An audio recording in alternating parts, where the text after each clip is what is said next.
Yes, welcome to the Vanguard Show. This is your host, Malik Ishmael, and we have a very special show today. Today's interview is with author, writer Taveesha Guyton, who is a self published author, parent educator, and advocate for mental wellness through creative expression with a dual background in of psychology and social work, and certification in infant family mental health. She definitely empowers families and readers through education, poetry, and self healing centered stories. Her debut poetry collection, I Think I May Need Therapy, and I think many of us could definitely relate to that, explores the messy beauty of healing, love, emotional truth with warmth and vulnerability. So I'm going to bring Sister Tavisha to the stage, and we're going to get it rock and rolling. Hey, Tavisha, how you doing? Can you hear me? Good Good morning. morning. Good morning. How you doing? I hope I got your name correct. Awesome and amazing. How are you? I can hear you. I can see Oh, you. Can you hear and see me? can you hear me? Can can you hear me? You can hear me? Uh, I can hear you. oh, okay, Yes, okay. Just sir. making sure that I think I got a little delay on this Yes, end. Yeah, cheap Wi-Fi, as they say. But again, I want to thank you for coming on the show. that's My all wife and good. I, yes, yes, yes. My wife and I had an honor to meet you at the Tampa Bay Black Authors Expo, and you had such a vivacious, beautiful smile, and we were just really honored to Yes. meet you.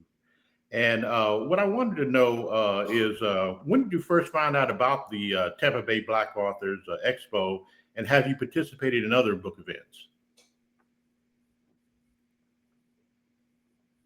So I participated in the Tampa Black Author Expo last year as a volunteer because my book had came out. Tells you all the things you need to know about being a self-published author. So I felt like this was the perfect opportunity to be around people who look like me, to be exposed to all the different genres of books that we have there in the collective, and to ask my questions for people who are like, let me help you, like that didn't see me as competition, who wanted to push the message of entrepreneurship, sharing and caring and education. So I did I volunteered both times, and just making sure everybody had everything they needed, just making sure they knew where they needed to go.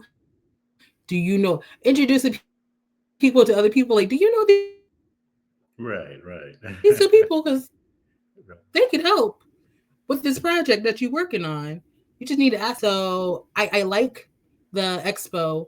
I like it for us, and I like that the event was like in the community, at a historically black church, and that we were there to foster and love on each other. And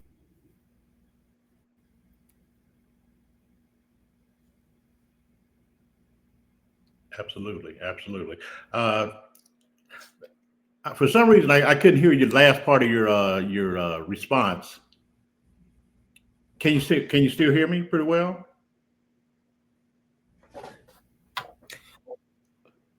I can still hear you. Can you hear me? Oh, okay, okay. I think I'm having a little problem over here, but we're going to get on through it, so it's all I can, good. yeah. So tell me about yourself, your upbringing, and how did your writing journey begin? So I was born in Alabama and moved to St. Petersburg, Florida. So I have been raised in Tampa, St. Pete, and been writing poetry since I was in the seventh grade. I am a only child. I like to think that my when my parents saw me, they saw what God made, and it was all good, and they were done.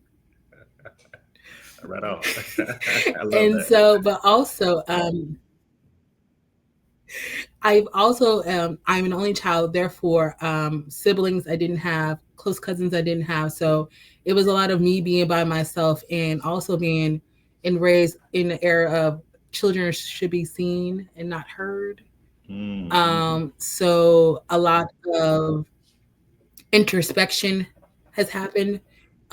So when I started sharing poetry, it wasn't with a lot of people. It was more like family.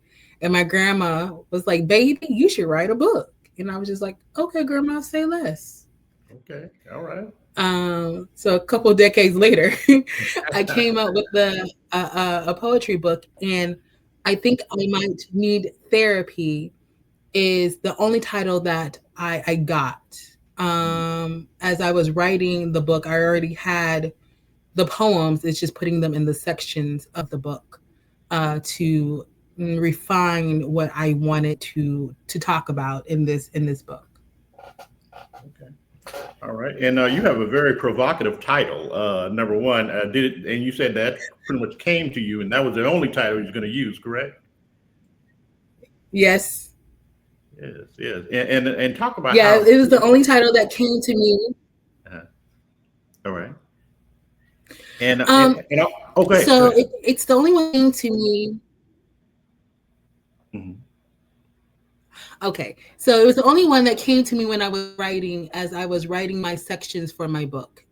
In my book, we have three sections. The first section is called "Heartbreaks and Other Aches." So it is the poems that we discuss about, breakups, Mhm. situationships. In the book, also, I talked about um, what happened during the pandemic. There was a lot of things happening where we didn't know whether if this is how life was going to be Mhm. Right. forever. This Yeah. is also where in our lives people recognized that they didn't like themselves, Mhm. they didn't like who they were with, Mhm. and we didn't have a lot of hobbies, and we desired close connection in a way that we needed to be seen, felt, and heard. George Floyd was happening during this time, so I wrote about all of that in that Right. section of heartbreaks and other aches because those things are heartbreaking. Yes. Yes. Absolutely. Wow.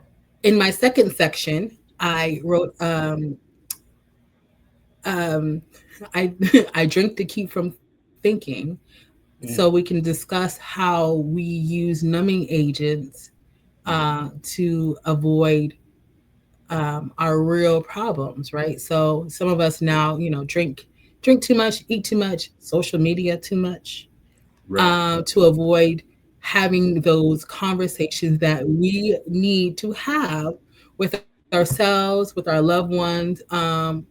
And the third section of the book is called "Shh, Can You Keep a Secret?"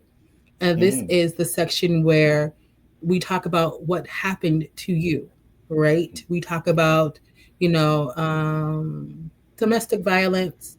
We talk about sexual assault. We talk about, lustful thoughts. We talk about those things that you don't tell anybody. You write them down in your journal. You kind of bury it under your pillow and, Right. pray that nobody finds it, but also recognize this that these thoughts may be a little problematic and I might need to talk to somebody about some of these thoughts. Right. Each section of the book has journal prompts so that when you're reading the section, you're not left raw and feeling like, "Ooh, I really wish I I may need to go call my ex boyfriend and see how they're doing because this Right. poem right here got me kind of thinking about how Okay. old buddy doing." Right. Right. Understand. Okay. And then Yes. at the back of the book, And at the back of the book, we have resources for you to dive deeper. You may need to dive into a group of grief sharing support group. You may need an Alcoholic Anonymous group. You may need a support group that you never really thought about after you read some of the things and be like, "Ooh, I could really use more tools Right. to help with this particular challenge that I'm having in or for a friend." Right. Okay, that makes sense. Definitely. Well, I mean, it definitely is such an important topic for our community. And why is therapy or talking to a professional so taboo in the Black community? And how can we get past the stigma?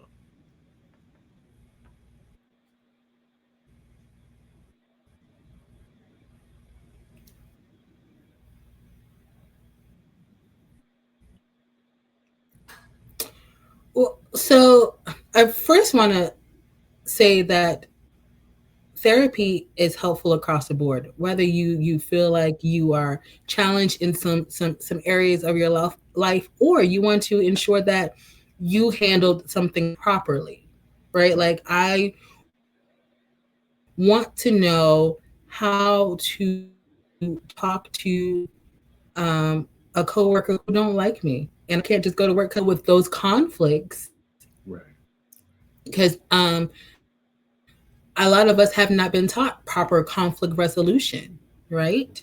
Mm. Especially in the African American community, community of colors in general, we have been taught that uh, you need to pray it away. If you're from a religious, community, you pray it away. What do you mean you're depressed? You don't know anything about it. So we're Right. just not getting proper tools, and we think that certain things of struggle, carrying the weight of the world on our shoulders, is our birthright, and that's something we should be doing. But it gets heavy. How do I carry this and not lose myself? Right. Right. That's so true. That's so true. And very important to talk about And because we hold things in, right? we hold things in, and it's starting to turn into dis-ease, right? It's starting our anxiety starting to certain dis-eases and challenges that we didn't think about. We're having panic attacks, not knowing that they're panic attacks, and we're suppressing issues and then taking it out on our children, on our spouses, on ourselves. We're not eating properly. We're not taking care of ourselves because we've been taught that self-care goes, taking care of everybody else goes before anything else. But no, taking care of me allows me to take care of you. Right. Right. That's true. That's so true. Yes, indeed. And I was going to say, in terms of the poetry, who inspired you in your poetry writing? Because I've had various inspirations myself that I followed in poetry.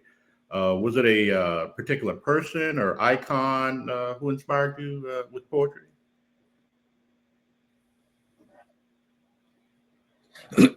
So I have always been a fan of the Black Renaissance, the Harlem Black Renaissance, and just reading about that time, and I was like, "Ooh, I was born in the wrong decade because I would have thrived." What? Right. Okay. So we're talking about like Langston Hughes and Oh, Maya Angelou for sure. But also, I want to give credit where credit is due too. I remember being younger, probably like middle school, high school. I am definitely dating myself, and if anybody can remember this, HBO used to have Deaf Poetry Jam, similar to yeah. their Deaf Comedy Jam, right?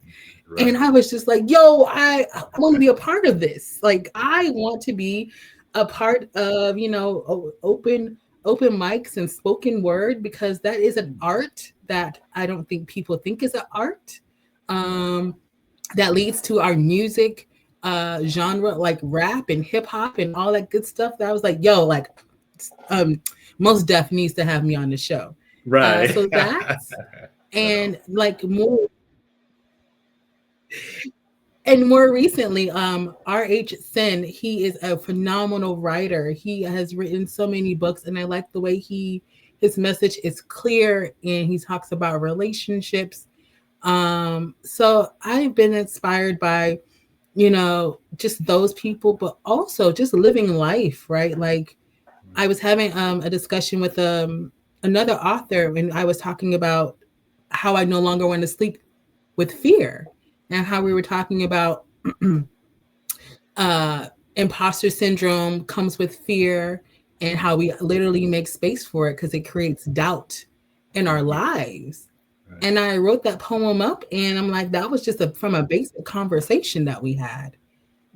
Wow, powerful, absolutely powerful. Wow. I was going to ask. I know you're a fan of Love Jones. Then I would assume. Yeah, look here. We need to like all of the shows and movies that we're remaking. We need to remake this. Absolutely, Give absolutely, me because the a part co-stars two or still look the something. same. Yeah, the co-stars haven't aged at all. That's definitely a possibility. That's for sure. Now, I was going to ask you, what kind of You know, they say well, black don't crack. that's what they say. Mine's cracking a little bit, but I'm holding on. I was going to say, what You kind look of good. Just add some Vaseline. You're great. oh, thank you, appreciate that. I was going to ask, what kind of responses have you gotten to your book, and how does that motivate you to move forward?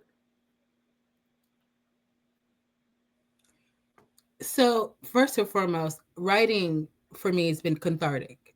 So for me to put my message in a book and then have it titled, I think I might need therapy. Just the title alone, people are like, "Oh, I might."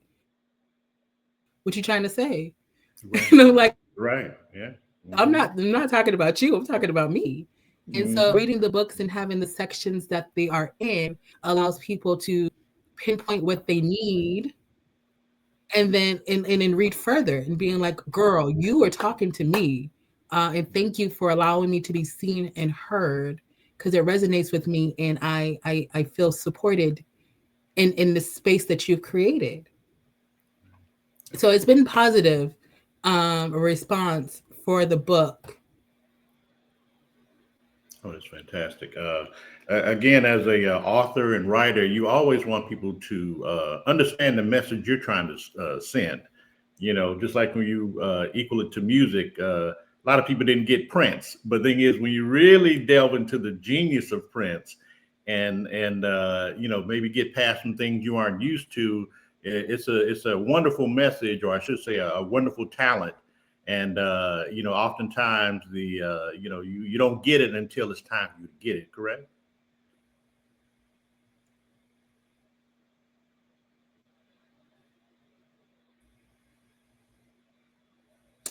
For sure. For sure. I think because we don't talk about certain things within our households, within our communities, having somebody who writes about domestic violence and what it looks like in relationships, what it looks like in a marriage, right?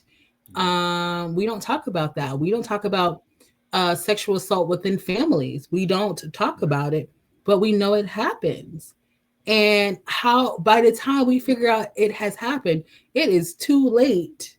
And we're passing this information like almost like a it's like something that generationally, right? So you may be forewarned about, don't go talk to uncle such and such, but uncle such and such isn't who I need to worry about. It's the cousin Right. who Right.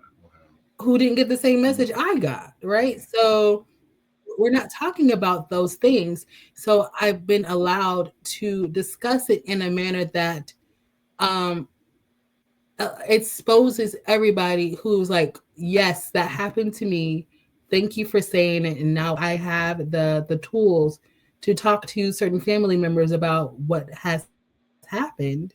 And it opens for those discussions about how do we tell younger generations? What do we need to look out for? Where do we get help for this? Wow. Yeah, that's very powerful. I also wanted to ask you about, you know, who helps you in terms of, I know you do some self affirmations, but who can, you know, you be inspired by, you can communicate to, and how important is that to find that person or that group of people to communicate with? So let me just say, I practice where I preach. I am in therapy. I'm in therapy to deal with the people who are not in therapy. Oh, wow. Yeah, But absolutely. also, it has helped me. It has helped me look at life from different perspectives. Because sometimes, for some reason, we always think that we're always right. Right. Like it's me, I'm right, and and my therapist would be like, but what if they saw it from this perspective? How much grace and Right. mercy would you Right. give them if this is how they saw it? Right. And Wow. those shift changes has made me, be a lot more even keeled kind of person, to extend grace, right? Right. Right. Um, to not to be so quick to judgment, Right. because everybody doesn't have all of the information. We don't get it all at the same time.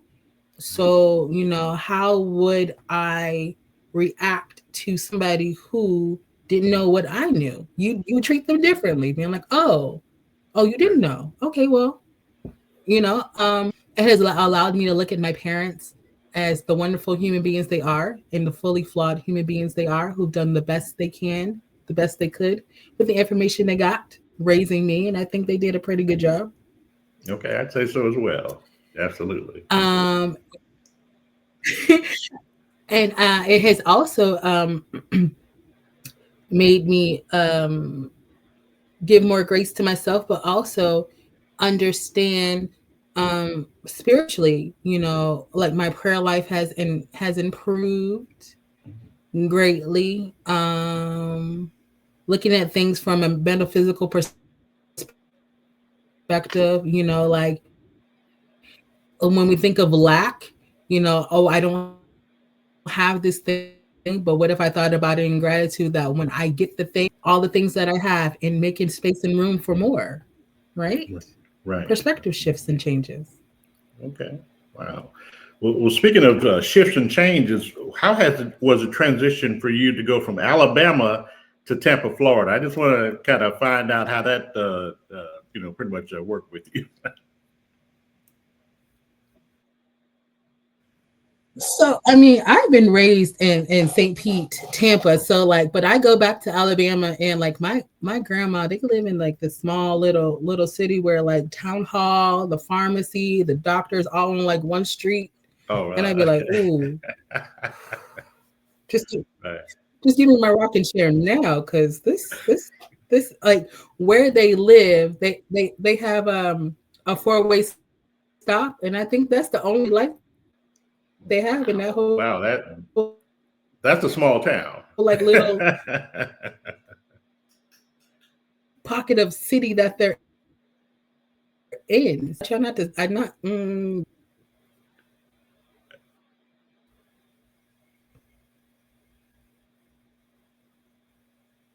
Absolutely, absolutely. I was going to say, what is next? Well, first of all, how can people get your book in publications, and what's your next project that you can tell people about?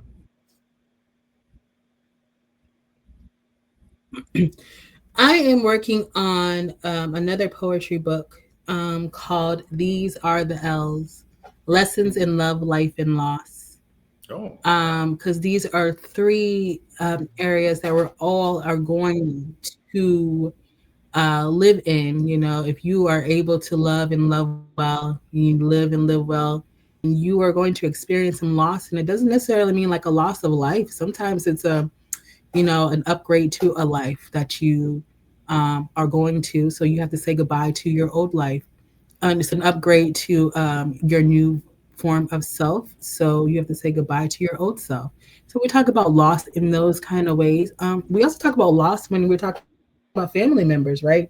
Not just the transition of somebody passing away, but excuse me, mm, sometimes yeah, not talking to a family member because your peace is more important than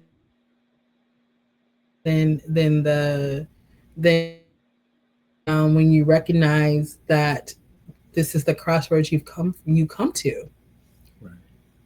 Wow, that's powerful. That's very powerful. Yes. And I was going to ask again, how can people get your book, your current book?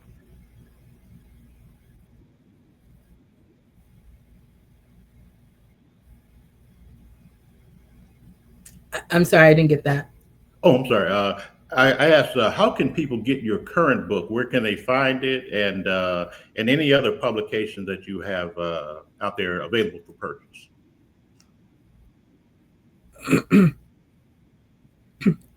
Well, if you see me on the street, Oh, okay, okay, come get all it. right, okay, all right. Yeah. Now, do you have a email address or business You can address? go Uh, you can uh, go to Amazon.com and type in I think I might need therapy. It will pop up. Or you can go to my website and I will spell it slowly for you. okay, It's go.wearefamily.org and I will spell all of that for you. okay, mhm, Go.wearfamile.org backslash home, and it will show my wonderful, beautiful face. all It right. will direct you to the Amazon link and everything that is available. Um, and as soon as it is ready, my next book, as soon as we are ready, I'm sending you a copy your way so that we can have a great discussion about it, sir. Absolutely, absolutely. I'm gonna make sure I work on my Wi-Fi in the interim, so we can really connect like that. That's for For sure. sure. Now I was gonna ask any That's what's up. upcoming any upcoming events that you'll be attending that people could learn about.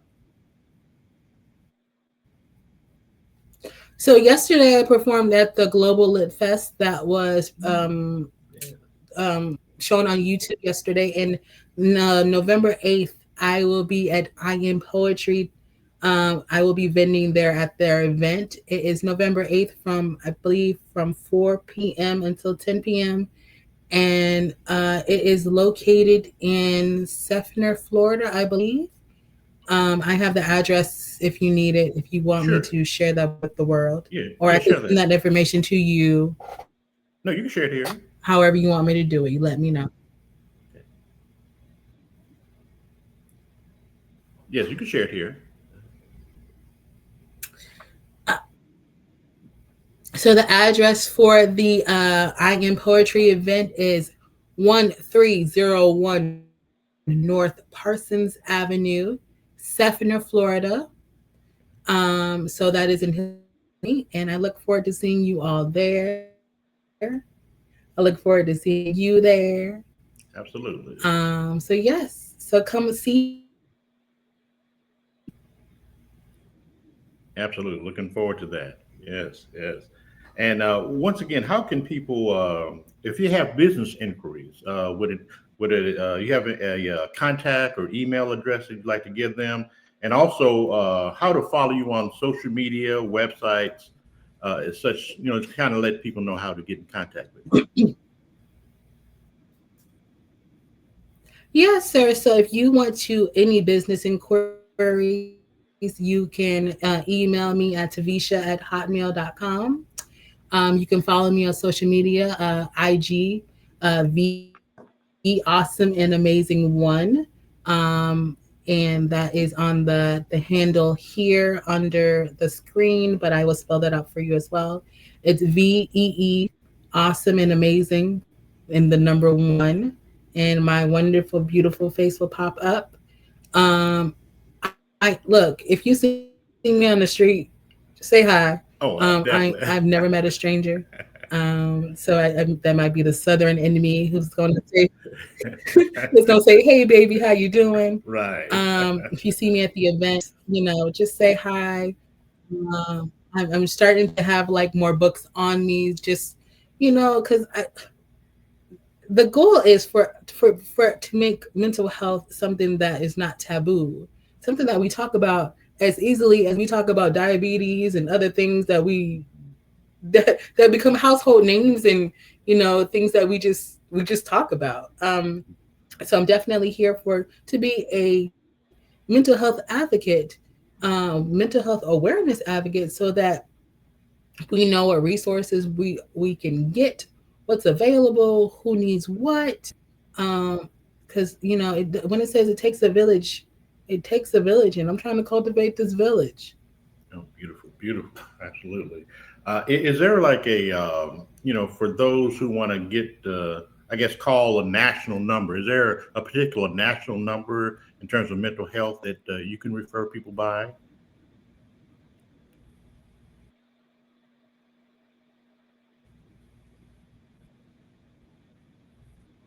Did you hear me? Oh, oh, So go if ahead. you're in crisis or believe that you are, a danger to yourself and or others, please call the number 988.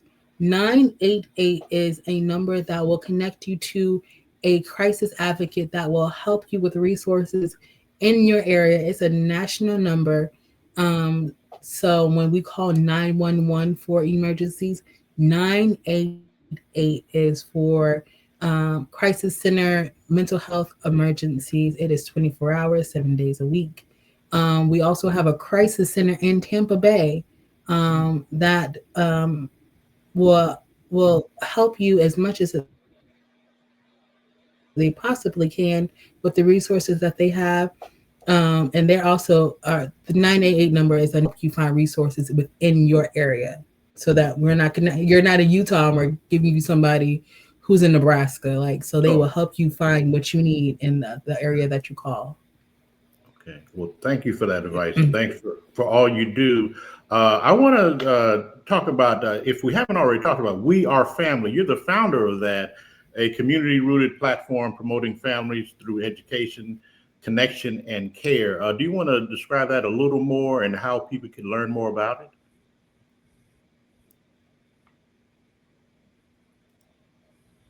So we are family, which is an acronym which stands for with everyone responsible. Families are more involved, linked, and educated.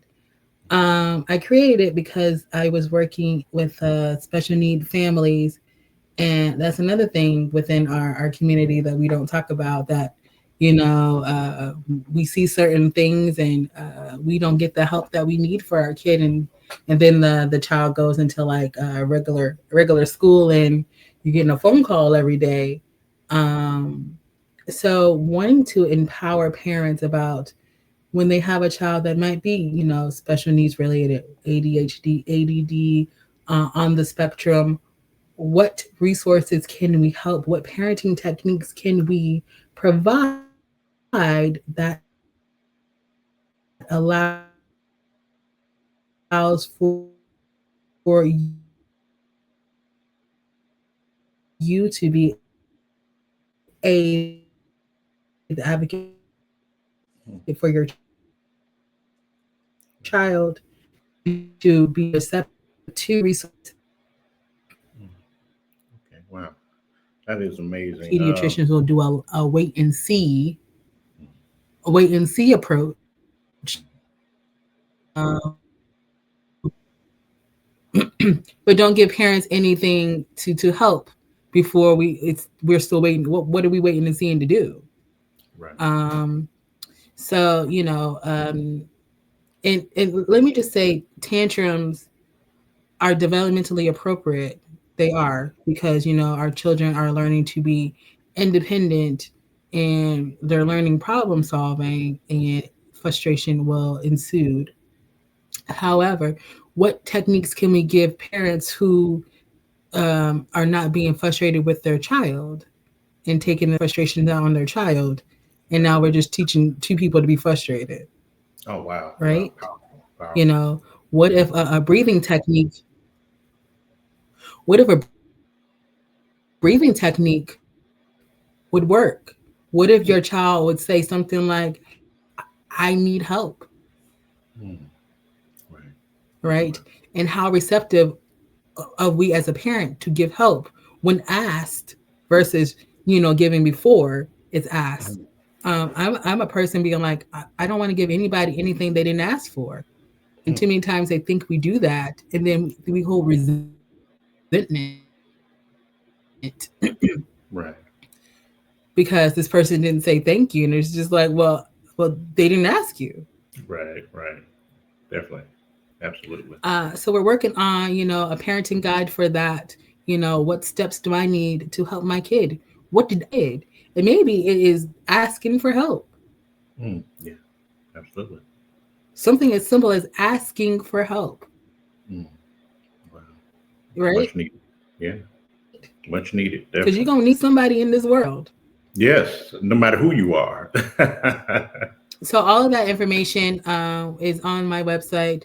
I will be giving practical more skills on Instagram so that we have a community that thrives, right? Because I believe a thriving children uh, who come from really good, great, educated parents who know how to deal with their children will embrace and support our community and make it stronger.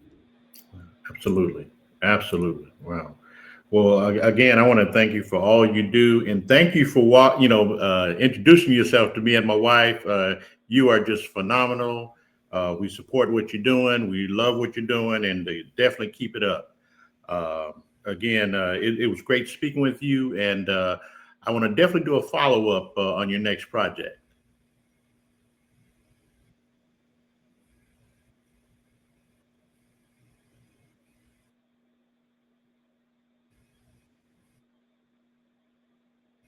Oh, do you hear me?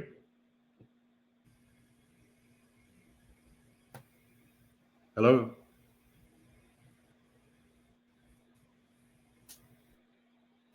Are you there? I'm down for it. Let's do it. Okay. Thank All you right. so All very right. much for your kindness and thank you for allowing me to approach you. Oh, absolutely, absolutely. Well, again, I'm gonna definitely, be looking out for you. All And is again, well. I'm wishing you all of nothing well. but peace and blessings. Thank you, thank you. And hey, look, have a great day, and I'll be talking with you real soon.